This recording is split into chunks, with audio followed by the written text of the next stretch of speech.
문재인이 백신을 생산한 나라에서 많은 재정 지원과 행정 지원을 해서 이제 백신을 개발했기 때문에 그쪽 나라에서 먼저 접종되는 것은 어찌 보면 불가피한 일이라고 말했습니다. 백신을 확보하지 못한 책임을 끝까지 회피하고 있다는 지적이 나옵니다. 문화체육관광부 산하 해외문화홍보원이 문재인 정부의 방역을 해외에 홍보하기 위해 8억 원을 사용한 것으로 확인됐습니다. 야당은 정부가 백신을 구하는 데 총력을 기울여야 했을 기간에 K방역을 홍보하는 데에만 정신을 쏟고 있었다는 것을 보여주는 것이라고 비판했습니다.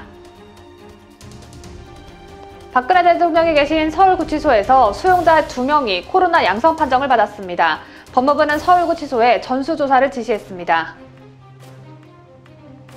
권덕철 보건복지부 장관 후보자가 코로나 3차 대유행은 날씨가 추운 데다 비공개 모임에서 방역수칙을 안 지킨 게 확산의 원인이 아닌가 싶다며 코로나 대유행을 국민 탓으로 돌렸습니다. 문재인 아들이 내 작품은 대통령 아들이기 전부터 인정받았다며 또 자화자찬하고 나섰습니다. 어떤 이유로 비난을 받고 있는지 파악조차 못하는 문준용에게 김재원 전 국민의힘당 의원은 싸가지 없는 문준용이라며 강하게 비난했습니다. 김홍성 KBS 아나운서가 정부 여당에 불리한 내용은 쏙 빼고 지멋대로 뉴스 원고를 읽어 논란입니다. KBS 노동조합은 양성동 사장에게 김홍성 아나운서를 철저히 감사하라는 성명을 냈습니다. 이 밖에도 다양한 소식이 준비되어 있습니다. 세계 각국에서 애청해주고 계신 우리 구독자 여러분과 함께 12월 23일 뉴스데일리 베스트 힘차게 출발합니다.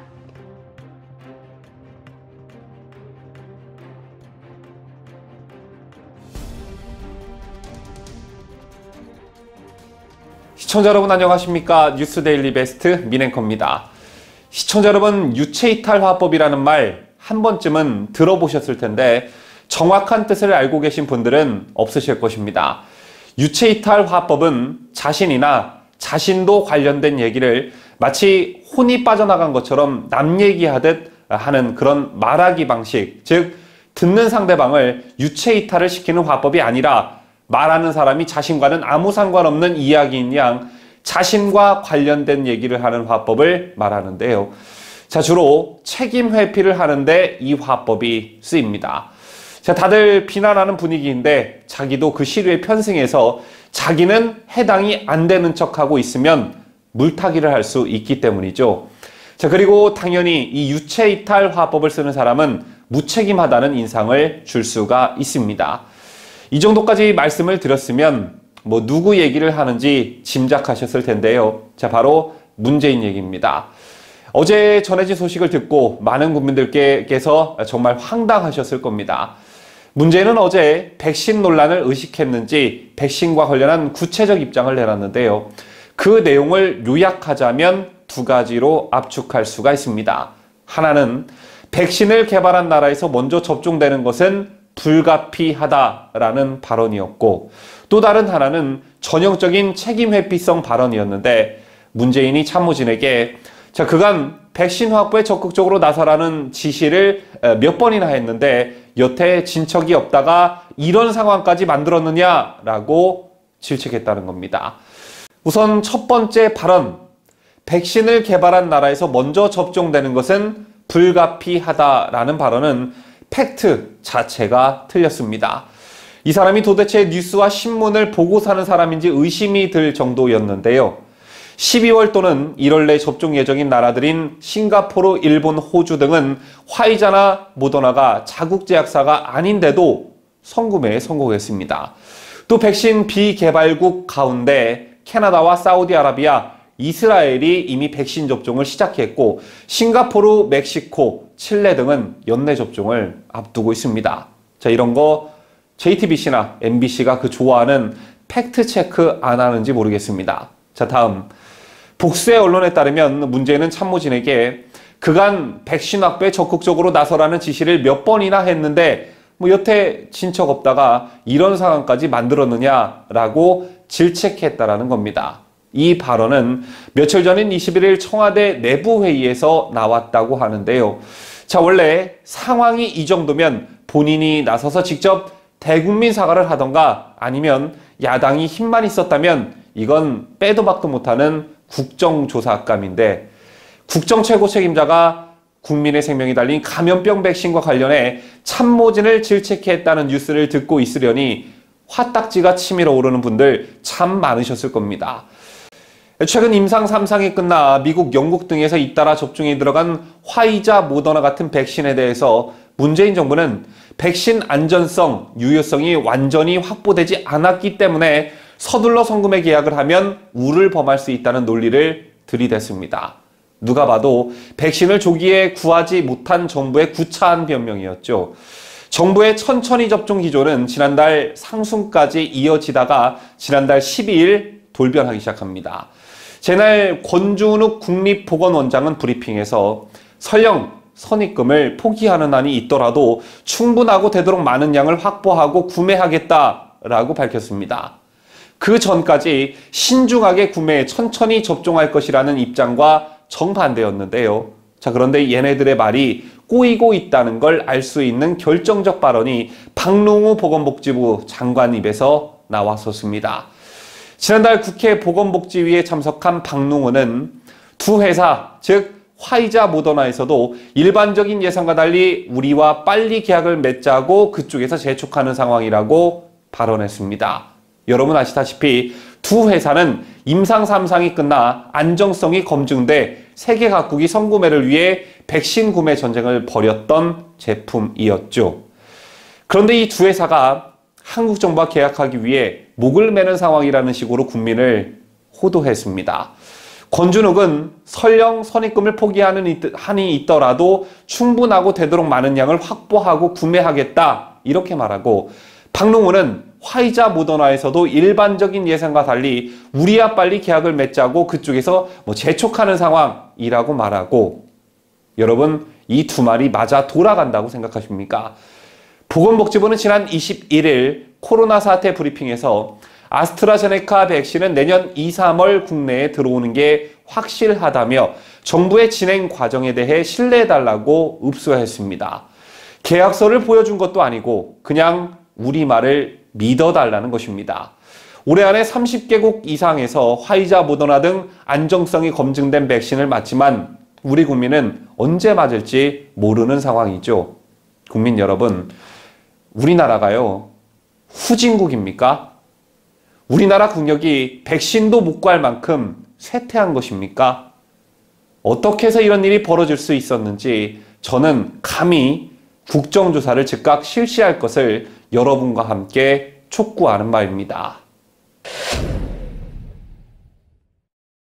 조금 전 제가 문재인의 코로나 백신과 관련한 일련의 말들을 비판하면서 국정조사감이다 라는 말을 했는데요.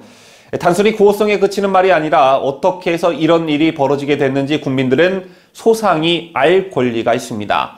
또 사태가 이 지경이 되도록 그 어떤 누구 하나 책임지는 사람이 없으니 책임 소재도 분명히 가려내야 할 것입니다. 왜냐하면 너무도 당연하게 코로나 백신은 국민의 생명과 직결된 문제이기 때문이죠. 문재인의 이날 유체 이탈 화법이 나온 직후 야당에서는 즉각 비판 성명이 쏟아졌습니다. 그런데 그 어떤 사람도 국정조사 얘기는 안 하더군요. 자, 이날 나온 야당의 문재인에 대한 비판, 강추천 기자가 보도합니다. 국민의힘은 22일 문재인을 향해 코로나19 백신 확보에 실패 책임을 인정하고 직접 나서서 해결하라고 촉구만 했습니다. 문재인이 백신 확보 문제로 참모와 내각을 질책했다는 일부 언론 보도를 들어 청와대판 아시타비, 즉 나는 옳고 남은 틀리다의 전형이라며 백신 확보 지시를 이행하지 않은 참모가 있다면 경질하라고 요구했습니다. 김혜령 대변인은 논평에서 잘 되면 내 탓, 안 되면 남 탓인가라며 국민이 여태껏 무얼 하고 있었냐고 묻고 싶은 대상은 문 대통령이라고 말했습니다. 특히 정부가 사회적 거리두기만을 내세웠을 뿐 정작 해야 할 백신 확보 노력은 소홀히 했다고 질타했습니다. 주호영 원내대표는 원내대책회의에서 정부가 백신이 확보돼 있다고 하더니 언제 공급할지 답도 못하고 대통령은 참모를 질책했다는 보도가 나오니까 국민이 불안해하는 것이라고 말했고, 이종배 정책위의장은 정부의 백신 무능에 국민들은 마중물이 아니라 부정물을 뒤집어 쓰는 상황이라고 비난했습니다. 박수영 의원은 페이스북에서 애초 내년도 정부 예산안에 백신 확보 관련 예산이 전혀 없었다가 국회 논의 과정에서야 9천억 원이 증액된 것을 거론하며 백신을 구할 예산 편성도 안 했던 건 명백한 직무유기라고 주장했습니다. 국민의당 안철수 대표는 트위터를 통해 지금 대통령이 하실 말씀은 책임 떠넘기기가 아니라 대책 마련이라며 다른 나라들은 국가 수반이 백신 문제를 직접 챙겼다라고 지적했습니다. 또한 야권은 정부가 백신 확보 문제에 있어 시종말을 바꾸며 솔직하지 못한 태도를 보였다고 문제 삼았습니다. 국민의힘 코로나19 대책특위위원장인 신상진 전 의원은 MBC 라디오에서 복지부 장관이 화이자에서 우리한테 백신 계약하자고 조른다는 얘기를 한 게 불과 한 달 전이라고 지적했습니다. 민주당을 탈당한 금태섭 전 의원은 정부에서 나오는 얘기에는 계약 추진, 사실상 확보 등 불분명한 말들이 뒤섞여 있다며 백신 확보 물량과 추진 물량, 도입 시기를 명확하게 밝히라고 요구했습니다. 백신 접종 후 알레르기 반응과 안면마비 등 부작용도 보도된다고 한 민주당 김태년 원내대표를 향해서는 정치적 목적으로 백신의 위험성을 조장하는 것은 해외 토픽감이라고 쏘아붙였습니다. 종합적으로 보면 주둥이만 나불나불거렸지 국정조사나 문재인 탄핵을 거론하는 야당 인사들은 아무도 없었습니다. 자유대한민국을 수호하는 데일리베스트 강추천입니다. 문재인 정부는 코로나 백신과 관련해 중국산 백신은 도입 대상에서 빠졌다라고 밝혔습니다. 하지만 백신 확보가 지지부진한 상태에서 혹여나 중국산 백신을 들여올까봐 국민들의 불안감은 여전하시죠. 재론 가운데 중국산 백신의 문제점이 최근 산발적으로 드러나고 있습니다. 코로나 백신을 맞고 해외로 파견된 중국인 근로자들이 현지에서 집단 감염됐다는 보도가 나왔습니다. 이 소식은 강혜옥 기자가 보도합니다.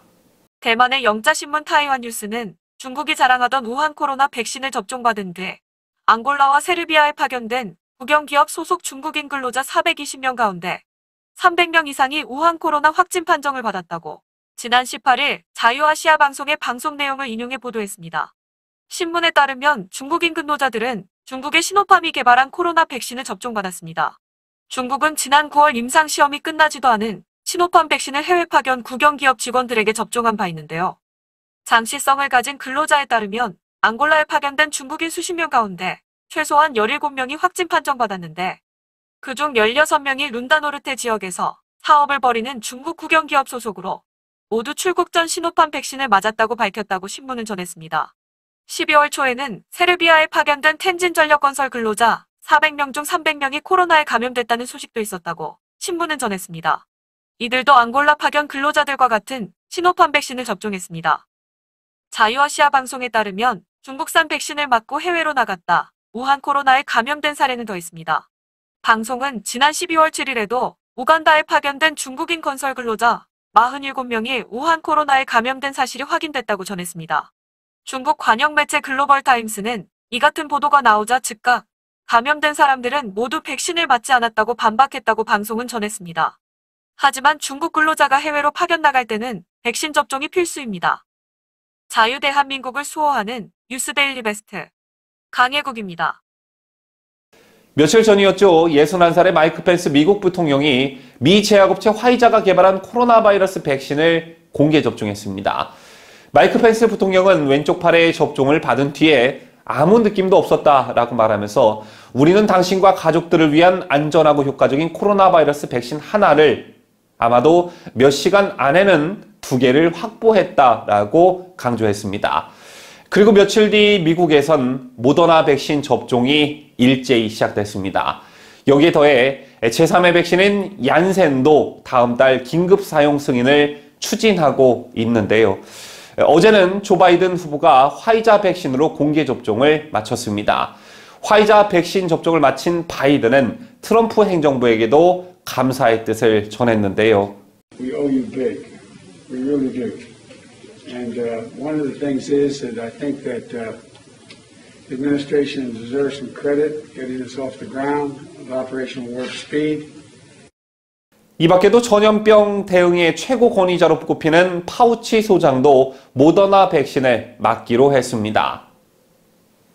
이명박 대통령이 있는 동부고치소에 이어 박근혜 대통령이 있는 서울구치소까지 코로나 확진자가 발생했다는 소식 어제 전해드리면서 박 대통령의 경우 최초 확진자의 접촉자에는 포함되지 않아 검사를 받지 않았다는 소식 전해드렸는데요. 서울구치소에 수감 중인 수용자 2명이 확진 판정을 받아 이에 법무부가 어제부터 서울구치소 내 전수조사를 하고 있다는 소식이 있었습니다. 법무부에 따르면 서울구치소는 어제 오후부터 직원 700여 명과 수용자 2,400여 명을 상대로 코로나19 진단검사를 진행했습니다.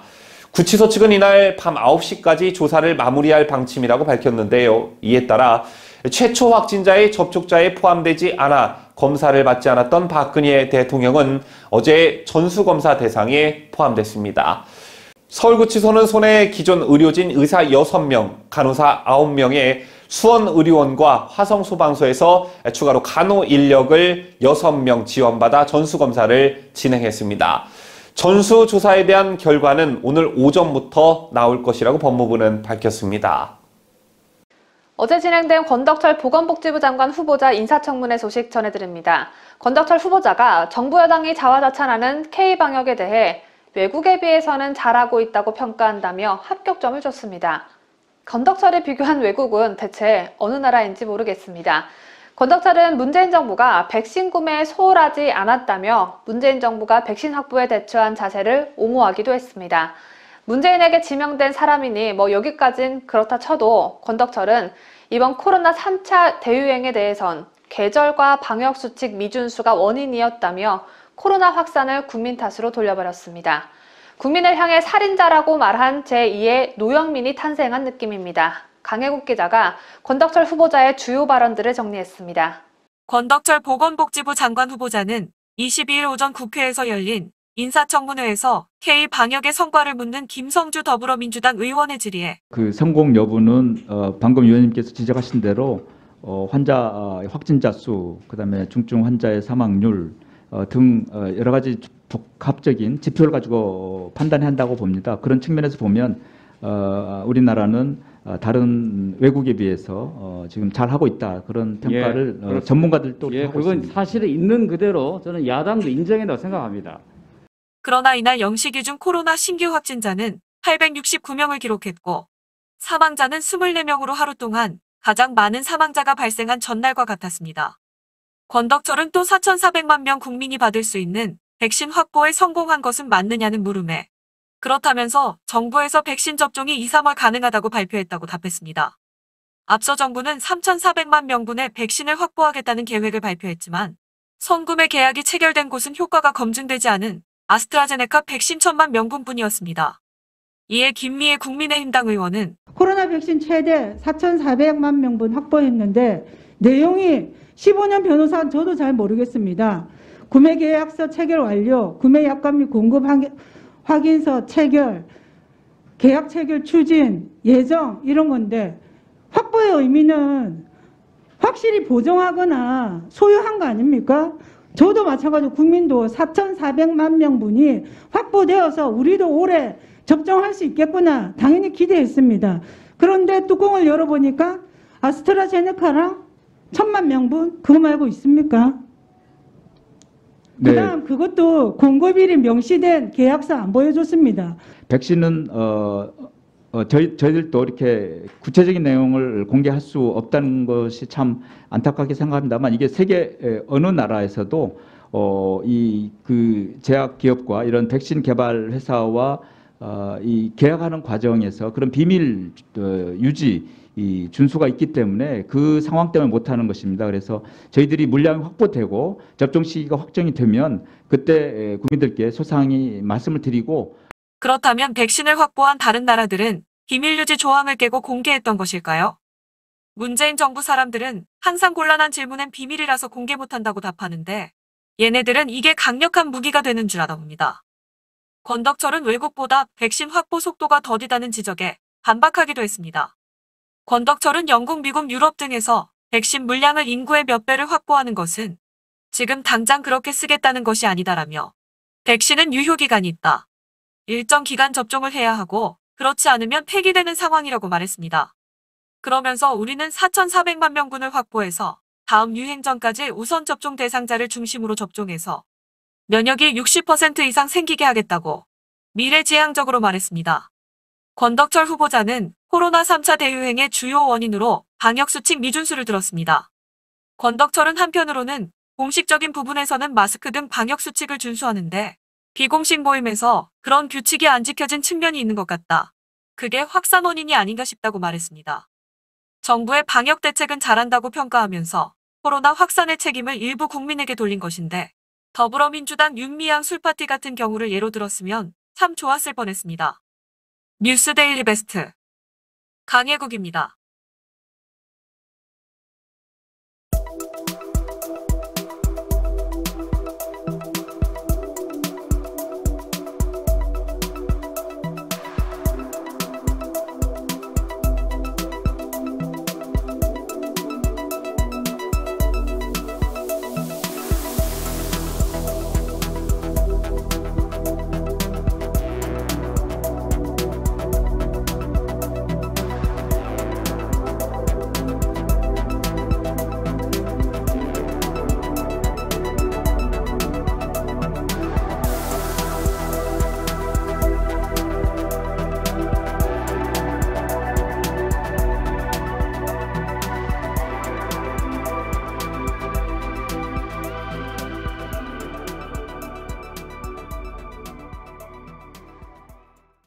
문재인의 하나밖에 없는 아들 문준용이 화가 굉장히 많이 난 듯 보여집니다. 문준용에게 지원된 서울시 코로나 지원금 1,400만 원이 논란이 된 데 대해 문준용이 또다시 반박하고 나섰습니다. 겸손이라고는 눈꽃만큼도 찾아볼 수 없는 문준용은 정치인들에게 무시무시한 경고의 메시지를 날리기도 했습니다. 김자유 기자가 보도합니다. 문준용은 22일 오후 페이스북에 올린 글에서 영세 예술인이 받아야 할 코로나 지원금을 대통령 아들이 받아서 문제라는 주장에 대한 반박이라며 정치권에서 제기되고 있는 비판을 조목조목 따지고 들었습니다. 문준용은 영세 예술인들을 위한 지원금은 별도로 공보되고 있었다고 밝힌 뒤 코로나로 인해 재전시가 취소됐고 이로 인해 저와 계약했던 갤러리, 큐레이터, 기술자 그리고 작품을 같이 만들던 사람들이 피해를 입었다. 이들이 모두 당신들이 말하는 영세 예술가들이라고 주장했습니다. 이어 제가 코로나 지원금을 받아 작품 전시를 제작했고 제가 계약을 취소했던 그 영세 예술가들에게 비용이 지급됐다며 지원금 신청 시 이렇게 계획안을 냈고 돈은 이미 영세 예술인들께 드렸다고 말했습니다. 그러면서 이런 식으로 작동하는 거라 지원금은 제가 받든 저보다 더 잘 사는 사람이 받든 상관없다고 강조했습니다. 하지만 영세 예술인들에게 지원금을 지급한 내역은 제시하지 않아 문준용의 주장에 신뢰를 갖기란 어려운 상황입니다. 설사 계약을 취소했던 영세 예술가들에게 비용을 줬더라도 문준용 개인적인 전시회 때문에 벌어진 일인데 그걸 왜 지원금을 받아 피해 보상해줄 생각을 한 건지 문준용이 가지고 있는 인식 자체가 정상은 아닌 듯합니다. 문준용은 또 제 작품은 대통령 아들이 아니더라도 예전부터 인정받고 있었다면서 정치인들은 함부로 영세 예술인을 입에 담지 말라라고 경고했습니다. 못된 성질머리만 지예비를 닮은 줄 알았더니 자신을 추켜 세우며 자화자찬하는 것도 지예비랑 똑 닮았네요. 남들은 인정해주지도 않는데 본인 스스로 자기 자랑 늘어놓는 모습이 너무 똑같아서 소름이 끼칠 정도입니다. 뉴스데일리 베스트 김자유입니다. 김자유 기자의 보도대로 문준용이 뭘 잘못한 건지 인지조차 하지 못한 채 끝까지 본인 자랑만 늘어놓는 가운데 급기야 문준용을 향해 싸가지 없다는 비판이 정치권에서 나왔습니다. 문준용 말하는 모양새가 얼마나 싸가지 없었으면 싸가지 없다는 말이 나올까요? 이렇게 말하니까 꼭 가짜뉴스 같지만 진짜 뉴스입니다. 지난 20대 국회에서 예산결산 특별위원장과 문화체육관광위원 등을 지냈던 김재원 전 의원은 22일 자신의 페이스북을 통해 국회 문화체육관광위원으로서 예산 심사를 하다 보면 정부 예산의 상당한 부분이 문화예술계에 지원되고 있다며 사실상 별 효과도 없는 곳에 흥청펑청 퍼주고 있다는 걸 알게 된다고 했습니다. 이어 그렇지만 최소한의 지원조차 없으면 많은 문화예술인들이 창작 활동을 이어가기 어려워지고 결과적으로 문화예술 분야 전체가 황폐해지고 말 것이란 이유 때문에 어쩔 수 없이 국민의 세금을 사용하는 것이라고 했습니다. 그러면서 김재현 전 의원은 문준용을 향해 이분이 나라의 돈을 받아야 할 만큼 생활이 어렵고 힘든 분인가요? 실력이 있어 보이지는 않으니 논외로 하고요. 그런데 착각 말라니 국민을 상대로 삿대질하는 오만방자한 모습이 가관이라며 제대로 쓸 사람 골랐다니 이분 아빠가 높은 자리에서 내려오셔도 나랏돈 계속 타먹을 수 있는지 제가 똑똑히 지켜볼 것이라고 했습니다. 마지막으로 김재현 전 국민의힘당 의원은 이분 말하는 폼새가 정말 싸가지 없다며 자기 아버지는 차라리 A4 용지를 읽으시니 싸가지 없다는 말은 듣지 않는데 말이다 라며 속 시원한 비판을 아끼지 않았습니다. 이렇게 문재인 아들의 싸가지가 화제가 되고 있는 가운데 문준용이 서울문화재단에서 수령한 코로나 지원금이 환수 대상이라는 지적이 나왔습니다. 문준용은 앞서 논란이 된 전시회 개최 이유를 작품 한 점이라도 팔아보려고 하는 것이라고 해명했었죠. 그런데 서울문화재단의 지원금 관련 규정에는 판촉, 그러니까 판매가 주 목적인 사업은 환수 대상에 해당한다고 되어 있습니다. 문준용의 해명 때문에 문준용이 받은 코로나 지원금을 토해내야 할 수도 있게 됐습니다.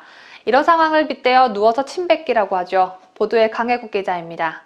문준용은 지난 21일 자신의 페이스북에 코로나 시국에 전시회를 열지 말았어야 한다는 주장에 대한 반박이라는 글을 게시하고 코로나 때문에 아무것도 안 할 수는 없고 그거라도 해야겠으니 피눈물을 흘리며 혹여 한 점이라도 팔아보려는 겁니다. 찍어서 유튜브에 올려놓으면 다음에라도 팔리겠지 하는 겁니다라고 밝혔습니다. 문준용 스스로 개인전 목적의 작품 판매라는 것을 드러낸 셈입니다. 문준용은 실제로 개인전에 전시된 작품 6점 가운데 5점의 가격을 5만 달러, 우리 돈으로 약 5,500만 원 상당, 2만 달러 2점, 600달러 2점으로 각각 책정했습니다. 한 점은 판매하지 않는다고 했습니다.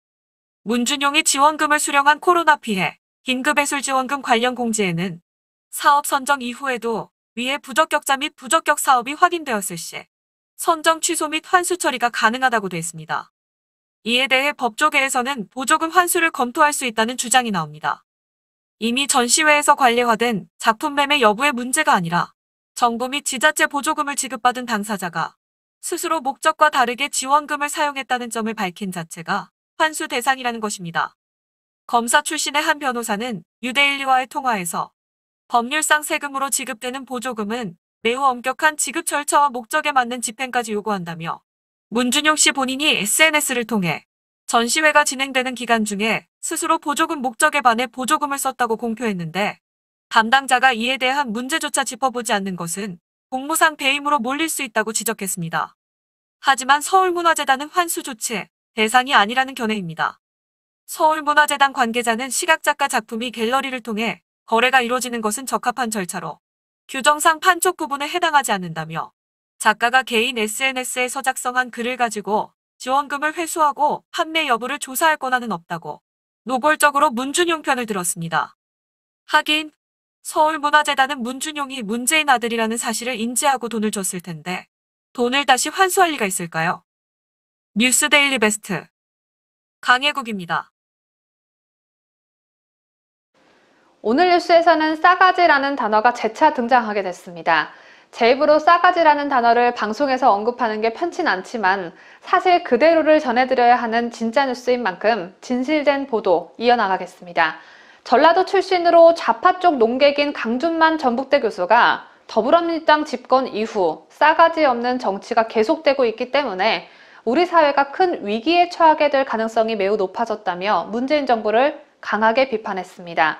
강준만 교수는 오는 24일 출간되는 싸가지 없는 정치라는 자신의 저서를 통해 싸가지의 사전적 의미가 욕설이 아닌 사람에 대한 예의나 배려를 속되게 이르는 말이라는 점을 전제로 두고 여권을 향해 싸가지 있는 정치, 즉 대화와 타협의 정치로 나아갈 것을 촉구했습니다. 강 교수는 여권의 싸가지 없는 정치가 극단적인 편가르기, 증오와 내로남불은 물론 절차적 정당성 무시로 이어지고 있다고 비판했습니다.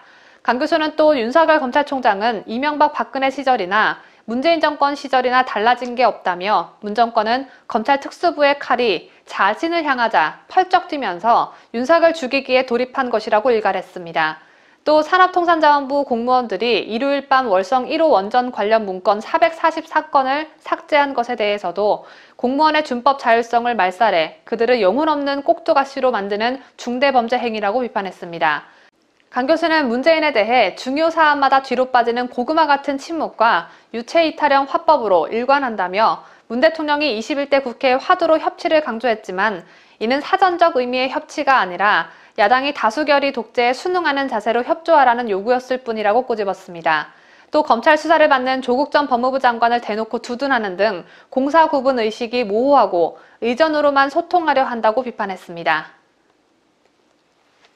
문재인이 어제 오전 청와대로 오부 요인을 초청해 간담회를 가졌습니다. 여기서 말하는 오부 요인이란 김명수 대법원장, 박병석 국회의장, 유남석 헌법재판소장, 정세균 국무총리, 노정희 중앙선거관리위원장을 말하는데요. 청와대는 코로나19 사태 극복 방안을 포함해 국정 현안 전반에 걸쳐 의견을 교환했다고 말하면서 이 자리에 취지를 밝혔습니다. 코로나 사태 극복 방안이 주된 의제였지만 이 자리에 감염병과 관련한 전문가는 단 한 명도 없었습니다. 도대체 대법원장, 헌재소장, 선거관리위원장과 같은 사람들이 무슨 코로나 극복 방안을 논의한다고 하는지 당최 이해를 할 수가 없습니다. 다른 때 같았으면 입법부 및 사법부 지도자와 국정에 대해 논의하는 것에 대해 비판할 일은 아니겠으나 어제 이 자리에 시기와 모임 방법을 놓고 비판이 제기되고 있는데요. 자, 우선 코로나 팬데믹으로 정부의 주요 회의는 화상회의로 진행되어 왔죠. 특히 문재인 정부는 얼마 전 화상으로 진행된 G20 다자회의에서 화상회의장의 모습을 보고 참가국들이 극찬을 쏟아냈다고 홍보한 바 있습니다. 자, 그렇다면 이란은 왜 화상회의로 진행하지 않고 청와대로 호출했는지 의문입니다.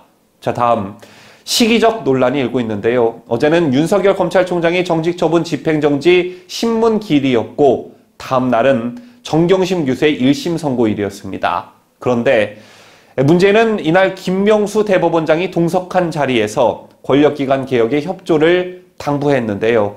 이 말을 김명수 대법원장이 어떻게 알아들었을까요?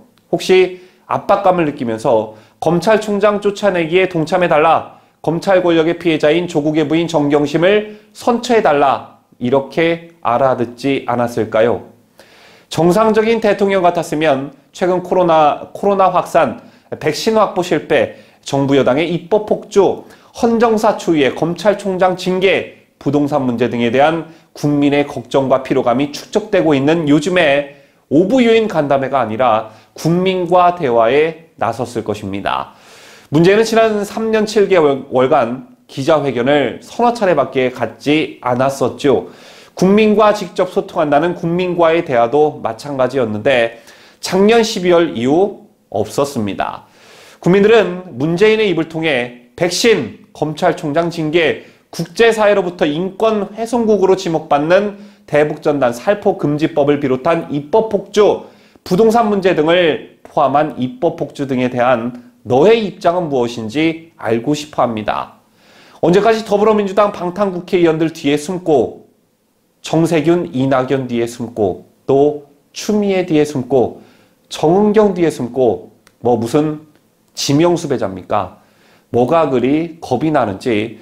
자, 이제 윤석열도 공석이겠다, 공수처도 곧 출범하겠다, 겁날 게 없을 듯한데 말이죠. 아참, 자, 그리고 까먹을 뻔했는데요. 국민들한테는 5인 이상 식당 같은 곳에 모이지 말라고 해놓고 왜 너는 5인 이상 모였습니까? 좀 생각 좀 하고 살기를 바라겠습니다. 안 그래도 요즘 이것저것 열받는 일이 많은데 국민들 마음에 휘발유를 부은 사건이 있었죠.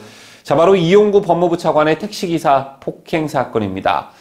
택시기사는 이 차관이 정차 후 폭행을 했다고 경찰에 진술한 것으로 알려졌죠. 자, 이것만으로도 상당히 심각한 문제가 아닐 수가 없는데 새로운 사실이 추가로 밝혀졌습니다. 택시에서 잠든 이용구 법무부 차관을 깨우다 멱살을 잡혔다는 택시기사의 신고가 접수된 건 지난달 6일 늦은 밤이었습니다. 현장에 출동한 경찰관은 택시기사의 최초 피해 진술을 확보하게 되는데요. 자, 이때 택시기사는 멱살을 잡힌 일 말고도 운행 중 이 차관의 다른 위험한 행동에 대해서도 진술한 것으로 알려졌습니다. 그게 뭐냐? 목적지로 이동하던 중 뒷자리에 이 차관이 서울 강남역 인근에서 갑자기 뒷문을 열었고 이것을 제지하자 욕을 했다는 내용의 진술이었습니다. 여기에 더해 이 차관이 멱살을 잡은 시점도 운행 중이었다는 취지로 처음에는 진술한 것으로 알려졌습니다. 목적지에 거의 다 왔을 때 내릴 곳을 묻자 이 차관이 갑자기 목 부위를 잡았다고 진술한 것인데요. 그런데 여기서부터 좀 이상합니다. 택시기사가 이런 최초 진술을 사건 발생 사흘 뒤에 한 피해자 조사에서 모두 번복한 것입니다. 이 차관이 운행 중 뒷문은 열었지만 욕설은 안 했고 멱살을 잡은 것도 차량이 멈춘 뒤였다고 자신의 말을 뒤집었다는 건데요. 또 이날은 택시기사가 이 차관 처벌을 원치 않는다는 내용의 처벌 불원서를 경찰에 낸 날입니다. 자, 그리고 또 한 가지 수상한 점이 더 있습니다. 여러분, 택시를 타보시면 알겠지만 택시는 교통사고나 승객과의 요금 시비 등에 대비해 전방과 후방, 실내를 각각 녹화하는 3채널 블랙박스를 상시 가동하게 돼 있습니다. 자, 그런데 이번 사건에선 녹화 영상이 전혀 남아있지 않았다고 경찰은 말하고 있습니다. 저 얼마 전 우리 공무원 피격 사건 때도 월북인지 아닌지를 판단할 수 있는 베이의 CCTV가 공교롭게도 고장나 있었죠. 자, 이런 경찰의 수사, 여러분은 신뢰가 가시는지요? 내년 1월부터는 검경 수사권 조정에 따라 경찰은 검찰 지휘 없이도 수사를 종결할 수 있게 됩니다. 즉, 경찰이 독립성을 가지지 못하고 정권이나 권력의 하수인으로 전락한다면 이용구 택시기사 폭행 사건과 같은 일은 밥 먹듯이 일어날 수 있다는 얘기입니다. 한편 시민단체의 고발로 재수사가 가능하게 된 이 사건은 이종근 대검 형사부장의 지휘를 받게 됐습니다. 제2의 검찰 일각에서는 제19 감싸기식의 수사가 수사 지휘가 되는 것 아니냐라는 우려가 제기되고 있는데요.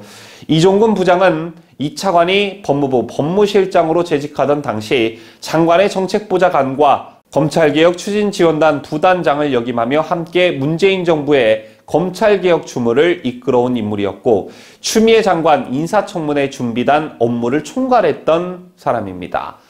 최근에는 이 차관이 텔레그램에서 이종근 투와 한 대화를 놓고 논란이 빚어지기도 했죠.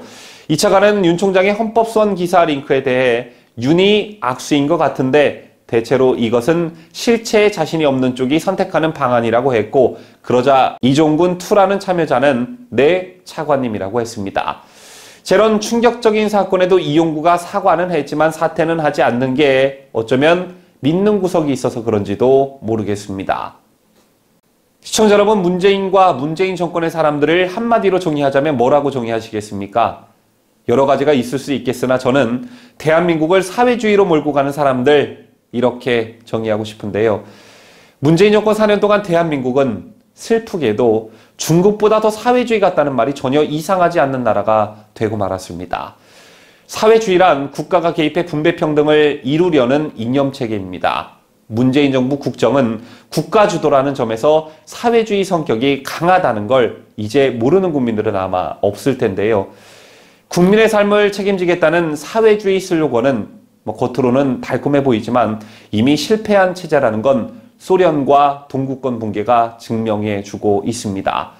자, 그럼에도 불구하고 국민들이 사회주의를 체감하지 못하고 있는 건 이 정권의 사회주의가 복지 포퓰리즘에 탈을 쓰고 있기 때문인데요. 이 또한 남미의 좌파 포퓰리즘이 경제 파탄으로 결말이 났다는 점에 비춰볼 때 문재인 정권의 폭주가 이 나라를 어디로 끌고 가고 있는지 정말 우려되지 않을 수가 없습니다. 어제는 국민 모두가 화들짝 놀란 뉴스가 있었죠. 더불어민주당이 현행 주거정책의 기본 원칙에 1가구 1주택 보유를 법제화하는 방안을 추진한다고 밝혀 논란이 되고 있습니다. 주택이 투기의 수단이 되지 못하도록 1가구 1주택을 정책 목표로 삼겠다는 것인데 이 기가 막힌 소식은 강추천 기자가 전해드립니다. 더불어민주당이 현행 주거정책의 기본 원칙에 1가구 1주택 보유를 법제화하는 방안을 추진한다고 밝혀 큰 논란이 되고 있습니다. 진성준 민주당 의원은 이날 보도자료를 통해 이 같은 내용이 담긴 주거기본법 일부 개정안을 전날인 22일 발의했다고 밝혔습니다. 법안에는 1세대가 1주택을 보유 거주하는 것을 기본으로 하도록 할 것, 주택이 자산의 증식이나 투기를 목적으로 시장을 교란하지 않도록 할 것, 무주택자 및 실제 거주하려는 자에게 주택이 우선 공급될 수 있도록 할 것 등 주거정의 3원칙을 명시했습니다. 처벌조항 등 강제 규정은 없지만 정치권과 법조계에서는 사유재산 침해를 명문화한다는 점에서 위헌 소지가 있다고 지적했습니다. 다주택자에게 세금을 더 물리는 방식에서 나아가 보유 자체를 하지 못하게 막는 것은 자유민주주의 국가에서는 있을 수 없는 일이기 때문입니다. 김태규 울산지법 부장판사는 페이스북을 통해 그냥 공산주의를 하겠다고 하는 것이 맞다며 개인의 사유재산권을 보장하고 사인 간의 계약의 자유를 인정하는 사적 자치를 근본으로 하는 나라에서 이러한 시도는 국가의 체제를 무너뜨리고 헌법 제23조 제1항의 사유재산권 보장 조항의 본질적 내용을 정면으로 침해하는 것이라고 비판했습니다. 관련 기사를 접한 네티즌들 또한 댓글에서 1인 식량도 배급 제한하지 그러냐, 이제 그럼 식량도 배급할 거냐, 좀 있으면 국가에서 식량도 배급한다는 소리 나오겠다는 등 격앙된 반응을 쏟아냈습니다. 논란이 거세지자 진 의원은 이날 오후 보도자료를 통해 이 법은 1가구 다주택 소유를 인정하지 않겠다는 것이 전혀 아니다. 개인이 보유한 주택이 사유재산이라는 사실을 어떻게 부인할 수 있겠느냐며 1가구 1주택 보유를 주택정책의 큰 방향과 기준으로 삼도록 법률로서 명문화하려는 것이라고 해명했습니다. 자유대한민국을 수호하는, 아니 자유대한민국에 제발 살고 싶은 데일리베스트 강추천입니다. 안철수 국민의당 대표가 지난 20일 내년 재보궐선거에서 서울시장 후보로 나서겠다고 공식 선언한 데 이어 금태섭 전 의원도 사실상 출마 의사를 굳혔습니다. 금 전 의원은 한 언론과 통화에서 서울시장 출마 결심이 확실히 섰다고 말하면서 조만간 출마 기자회견을 열겠다고 밝혔는데요. 금 전 의원은 과거 안철수계로 분류됐던 인물입니다. 이렇게 됨으로써 국민의힘으로서는 당내 후보들보다 당 밖의 후보가 더 주목받는 데 대해 불편해하는 기색이 역력해 보입니다. 안철수의 금태섭까지 이른바 야권 후보 단일화론을 놓고 치열한 수싸움이 전개될 것으로 예상이 되고 있는데요. 만약 정의당을 제외한 야권이 이번 서울시장 선거에서 분열이 된다면 선거는 해보나 마나 필패일 것입니다.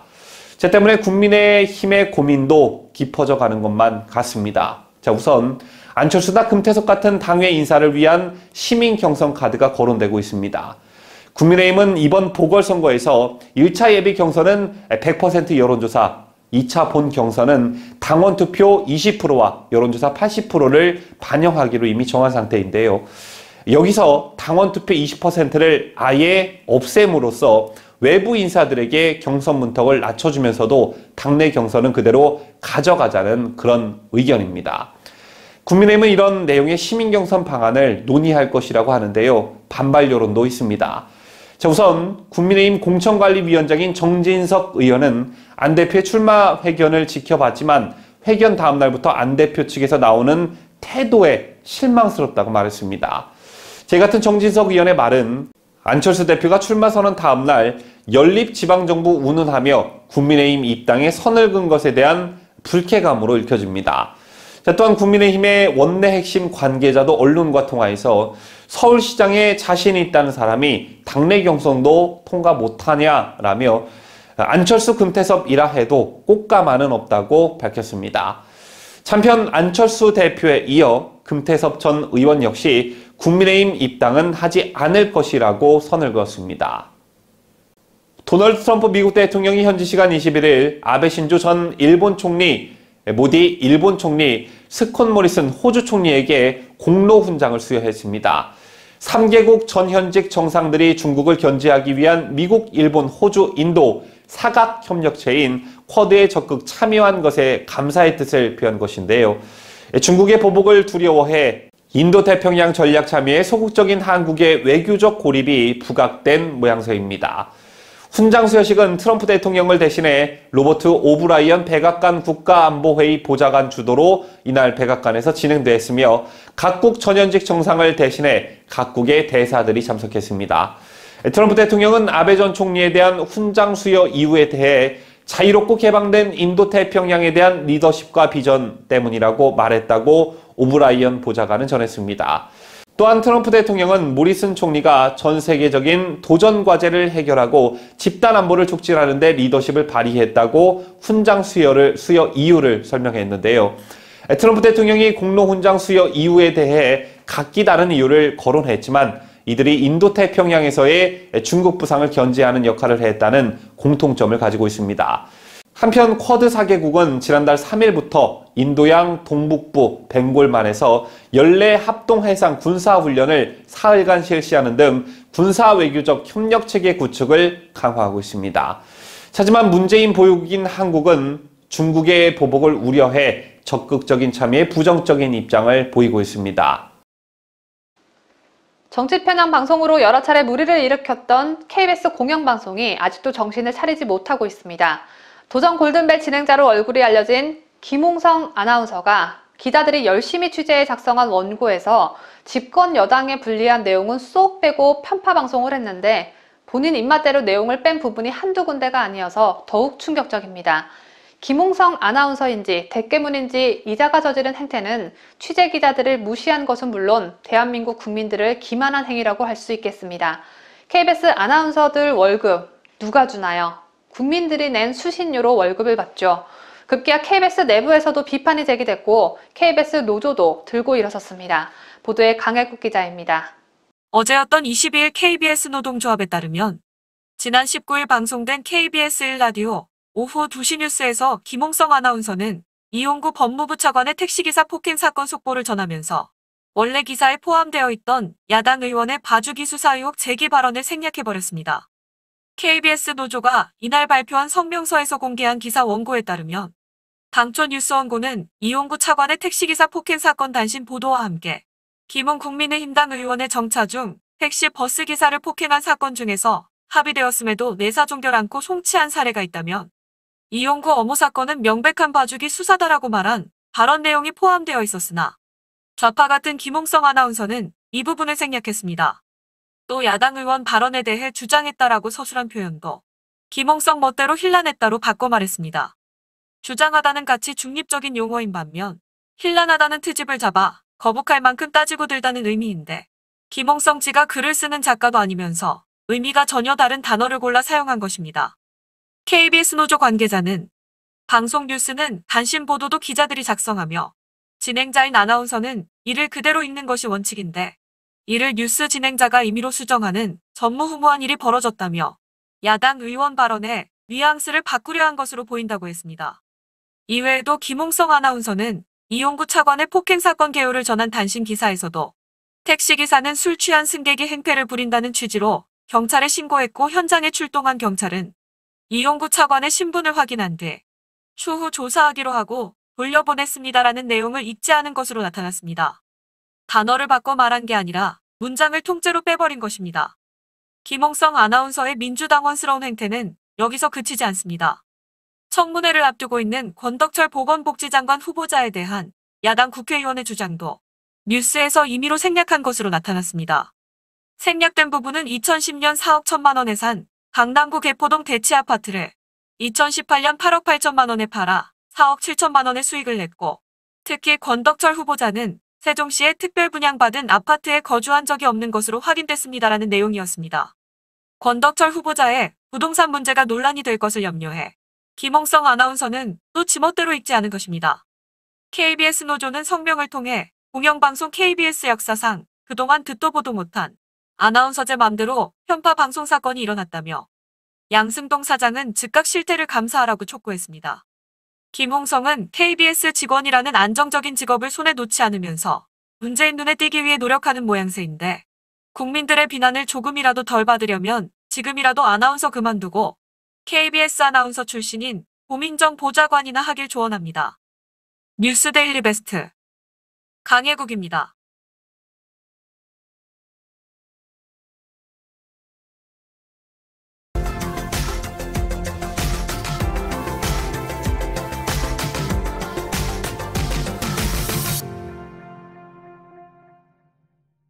이상으로 저희가 준비한 뉴스를 모두 마치도록 하겠습니다. 지금까지 저는 구독자님들의 관심과 사랑을 먹고 사는 뉴스데일리 베스트 민앵커였고요. 저는 내일 더 알찬 소식을 가지고 이 자리에서 여러분들을 기다리고 있겠습니다. 끝까지 시청해주신 여러분 대단히 감사합니다.